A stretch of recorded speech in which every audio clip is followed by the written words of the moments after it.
We are days away from the last game being played in the 2024 NFL season, which is obviously the biggest one, the Super Bowl. But in today's video, I want to take some time to go back and review every rookie quarterback's first season and put a letter grade for how I think they performed. And the first quarterback on this list is the #1 overall pick in Caleb Williams for the Chicago Bears, and I gave him a C for his performance as a rookie. And honestly, if you just take a look at the box score, Caleb had a pretty solid rookie campaign. He completed 62.5% of his passes for 3,500 yards, 20 touchdowns to only 6 interceptions. But stats do not tell the entire story. I feel like Caleb had a pretty up and down season, which, is not uncommon for a rookie quarterback to have. But when you take into consideration the hype and expectations that Williams had when he came into the NFL, I do think he underwhelmed in his first season. Caleb was touted as a generational quarterback prospect coming out of USC, and many people said he was the best quarterback prospect since like Trevor Lawrence or Andrew Luck or even Peyton Manning.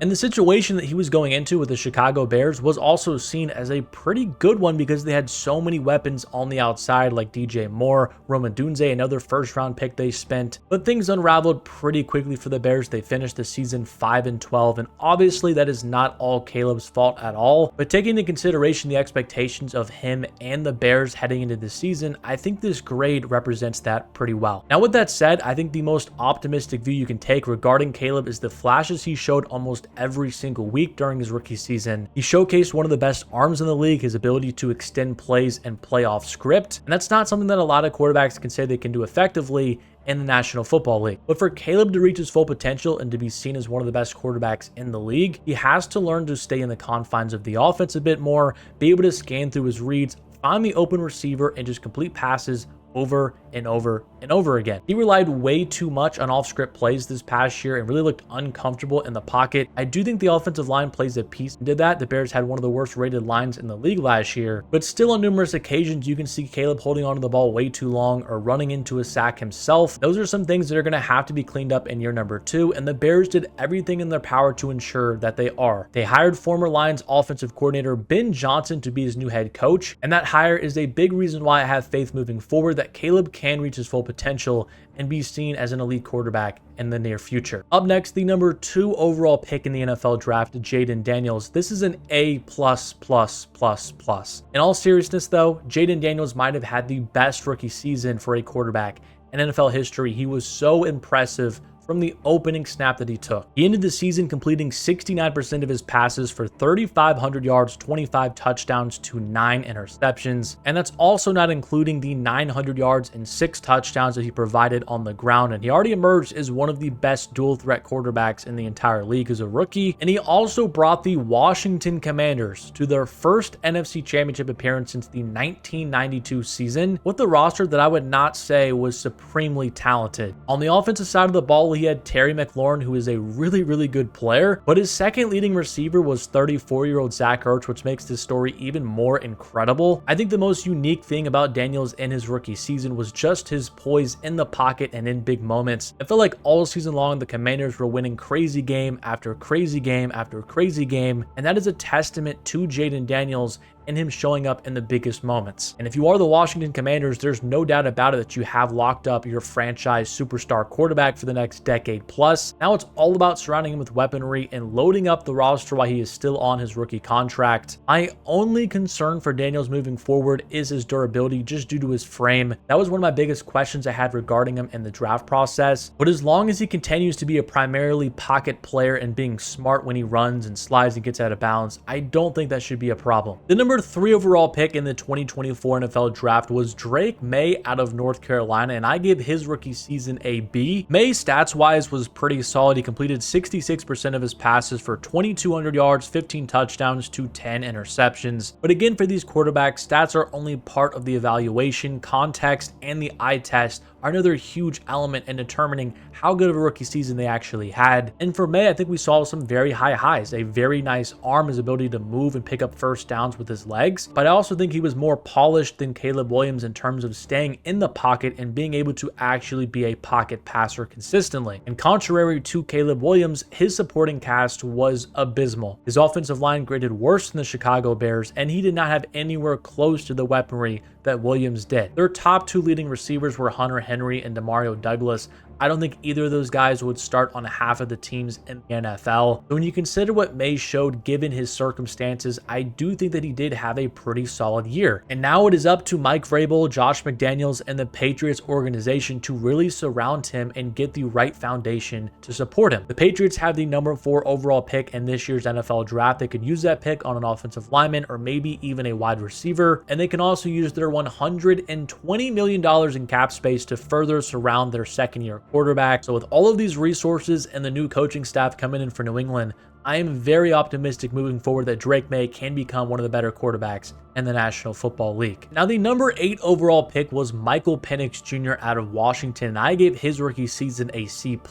Overall, just a very weird circumstance that he was put into in Atlanta, with Kirk Cousins being the week 1 starter and playing majority of the season. I would say 95% of people, myself included, were very hard on the Falcons for bringing in both Cousins and Penix. And yeah, we were kind of right. Kirk Cousins turned out to be a giant disaster, really falling off towards the end of the season, which finally let the Falcons put in Penix. And I do believe if he started in week number 1, or at least to the halfway point of the season, the Falcons would have made the playoffs. But regardless, we only saw Penix play in 3 games, and he completed 58% of his passes for 775 yards, 3 touchdowns to 3 interceptions. So we have a pretty small sample size to work with, but I do think we saw a lot of the tools and promise that Penix showed at Washington. He's honestly just your true pocket gunslinger, and he made a lot of impressive throws in his first couple of starts. I do think it's also fair to say that he does have some improvement to do. His accuracy was really up and down. His footwork and mechanics also seem to be still a work in progress, which is a bit concerning for a 24-year-old player already, but you should feel pretty good about him being your quarterback moving forward, and now it's about him refining the other areas of his game. The number 10 overall pick in the draft was J.J. McCarthy, who went to the Minnesota Vikings, and you really can't grade this one whatsoever. It's going to get an incomplete because he didn't play a single snap, but I will say in the one preseason game he played against the Las Vegas Raiders, he looked pretty good. I think the biggest thing to take away from that game was just his arm talent and ability to move within the pocket. Obviously, you take every preseason game with a grain of salt, but I would bet on McCarthy being good moving forward just due to the infrastructure around him on the Vikings. You have one of the best offensive minds in the league as your head coach in Kevin O'Connell. You have so much talent surrounding you with Justin Jefferson and Jordan Addison out wide, TJ Hawkinson at tight end, and with Sam Darnold kind of crumbling towards the end of this past season, I'm fairly confident that J.J. McCarthy will be the week 1 starter for the Vikings in 2025, and Minnesota will finally get their first look at their 2024 first-round pick. With the number 12 overall selection, the Denver Broncos selected Bo Nix out of Oregon, and I give his rookie season a B+.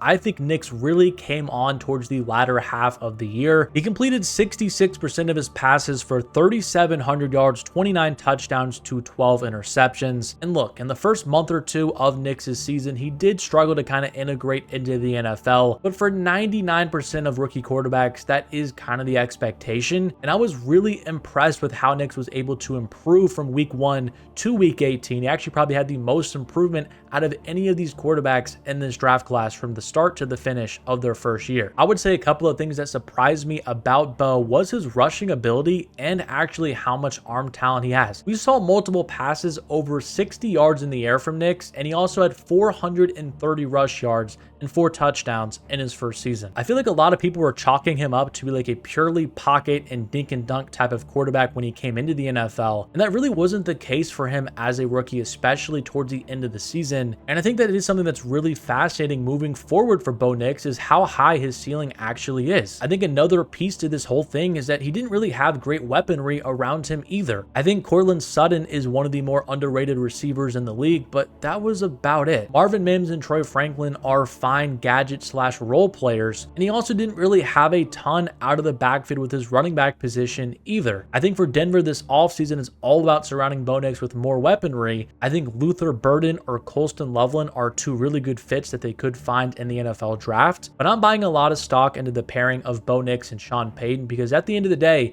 this past year's team is going to be the worst version of them that you will see in the near future. Now, the next quarterback in the 2024 NFL draft was not selected until the 150th pick by the New Orleans Saints, and that would be Spencer Rattler, and I gave him a D for his rookie season. He completed 57% of his passes for 1,300 yards, 4 touchdowns to 5 interceptions, and he just looked very overwhelmed in every single one of his starts, and honestly, the Saints were just not a competitive team with him under center. He showcased a decent amount of arm talent and mobility, but nothing super special, and with his limited size and some accuracy issues, I just cannot see Spencer Rattler ever being more than like a backup quarterback, which is still one of the best jobs in the entire world, getting paid millions of dollars to just kind of hold a clipboard most of the time. But at this point, I would be stunned if Rattler ever developed and turned into anything that resembled a starting quarterback in the National Football League. Now, the final rookie quarterback of the 2024 class to take a snap as a rookie was Joe Milton of the New England Patriots with the 193rd pick. And I don't think it's fair to give a grade for Milton. He only played in one game, the last game of the year against the Buffalo Bills and all of their backups. But I thought he was worth mentioning because he's a very fascinating player. He made a ton of crazy plays in that game. And it's being reported now that the Patriots are shopping him for like a 3rd or 4th round pick because a lot of teams are interested in his talent and what he showcased not only in the preseason, but that game against the Bills. He's over 6'5". He has some mobility and he has an absolute howitzer of an arm, maybe one of the strongest arms in the entire league. I have no idea if a team will actually give him an opportunity to be their week 1 starter at some point in his career, but if what we've seen from him already is any indication of what he can be moving forward, I would not be surprised if a quarterback needy team this offseason, like maybe the Las Vegas Raiders, called up the Patriots and he actually started multiple games for them